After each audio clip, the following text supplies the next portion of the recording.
के समस्या ल्याउँछ भनेर अहिले हामीले चार्टर सिकाउँदा भविष्यमा गएर कालान्तरमा 1-2 वर्ष पछाडि उसलाई शारीरिक पनि समस्या हुन्छ, कलेजोको समस्या, मृगौलाको समस्या यस्तो हुन्छ भने हैन, प्रेसरहरू बढ्ने त्यो समस्या हुन्छ भने मानसिक पनि समस्या आउँछ कि उदासीन हुने, मर्न मन लाग्ने यस्तो समस्याहरू पनि आउँछ। उसको बाबा त आफै बिरामी भएर उनीहरूलाई चाहिँ अरु मान्छेले सहयोग गर्नुपर्ने रहेछ। भनेपछि एउटा बाउ भएर उनले बच्चालाई कमाएर ल्याएर के दिनुपर्ने, खाना बनाउनलाई के सहयोग गर्नुपर्ने, बच्चाले के पढ्ने, भविष्य के बनाउने भन्ने बारेमा गाइड गर्नुपर्ने बाबा आफै बिरामी भएर बसेछ भने आमा चाहिँ रहेछिन् कोसिस गर्ने, आमा चाहिँ नगरेको तर उनले चाहिँ के भने ढुङ्गा उठाउने, बालुवा बोकेपछि दिनभरिमा पैसा आउँछ नि 500-600 हैन, यस्तो पैसा कमाएर चाहिँ उनले छोरीछोरी पाल्ने गरेर रहेछ के। अब बाउ र आमा दुईटा मिलेर बच्चा जन्माएपछि त त्यो बच्चाको रेख देख खानापिना सबै बाउ र आमा मिलेरै गर्ने हो नि त। अब बाउ चाहिँ एउटा अलपत्र भयो, आमा एउटाले त उसको 3टा बच्चालाई त गर्न भ्याएन नि त हैन। अनि आर्थिक स्थिति पनि छैन, रोग व्याधि पुस्ते, खानालाई पनि राम्रो छैन, कति खाली पेट स्कुल जानुपर्ने हैन, यी विविध कारणले गर्दा त्यो छोरा बिरामी भएछ। अब यहाँनिर तपाईले हेर्नुस् बच्चाहरू किन मानसिक समस्या हुने रहेछ भनेर यो उदाहरण दिएको मैले, बुझ्नुभयो? हाम्रो स्थिति त्यस्तो छैन नि त। त्यही भएर हामी बाबुआमाले पनि हाम्रो बच्चाप्रतिको जिम्मेवारी के हो भन्ने कुरा चाहिँ हामीले बुझ्न जरुरी छ। खाली 12 कक्षा पढ्यो, बिहे गर्यो, बच्चा जन्माइहाल्ने अनि त क्या रमाइलो हुन्छ भनेर सोचेर हैन। बाबुआमाको जस्तो गहन जिम्मेवारी अरु कसैले हुँदैन।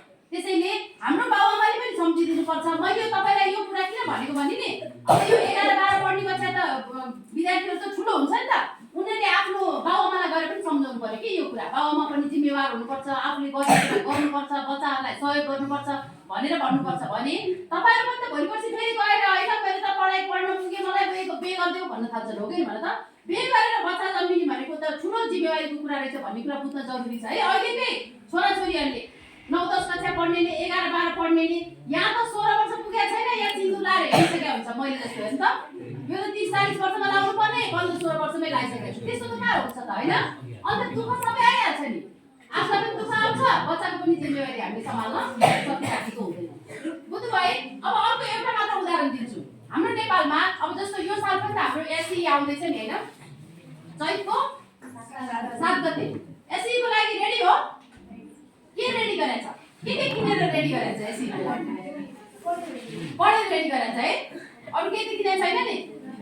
एउटा एक्जाम बोर्ड पनि किन्नुपर्छ, त्यो राइटिङ प्याड हुन्छ नि, राइटिङ प्याड किन्नुपर्छ, फाइल किन्नुपर्छ, स्टेशनरीको सामान किन्नुपर्छ, छुट्टै नयाँ सामान लगेर लेख्नुपर्छ के एसई को जाँच भएपछि त्यस्तो गर्नुपर्छ के। हामी दशैं आयो भने शपिङ गर्छौं नि, त्यस्तै हो एसई को पनि शपिङ गर्नुपर्छ। एक्जाममा लेख्ने प्याड अनि यो डट पेनहरु पनि राम्रो खालको पेन्सिल हैन, वा मैले यस्तो पेनले लेखा थिए भनेर पछिसम्म याद होस् के, त्यो गरेर गर्नुपर्छ। ल तपाईहरु त सबै रेडी हुनुहुन्छ हैन, तर हाम्रो नेपालको विगत केही वर्षदेखिको घटनाहरु हेर्दाखेरि के हुन्छ भने नि बच्चाहरु एसई भनेर घरमा पनि यो ठुलो यो हात्ती हो, यो ठुलो भूत हो जस्तो गरेर डर देखाइदिथे के।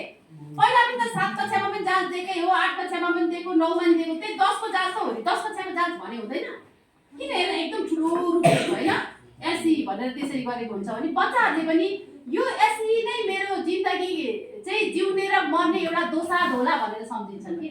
यो गलत सोचाइ हो के हैन। अनि जाँच दियो, एसई को जाँच दियो हैन, अनि 1-2 महिना रमाइलो गरे, त्यो रिजल्ट नबनिजाल, अनि रिजल्ट भइसकेपछि के हुन्छ नि बट्टाबट रिजल्ट चित्त नबुझे मान्छे जति के गर्छन्? किन होला त है? यता मैले भने नि एसई को लागि शपिङ गरेर खुसी भएर त्यसरी रेडी हुनुपर्ने, यताको रेडी चाहिँ भएन। पहिलेदेखि त्यो रिजल्ट हुने बेलामा 2 महिनाको बेला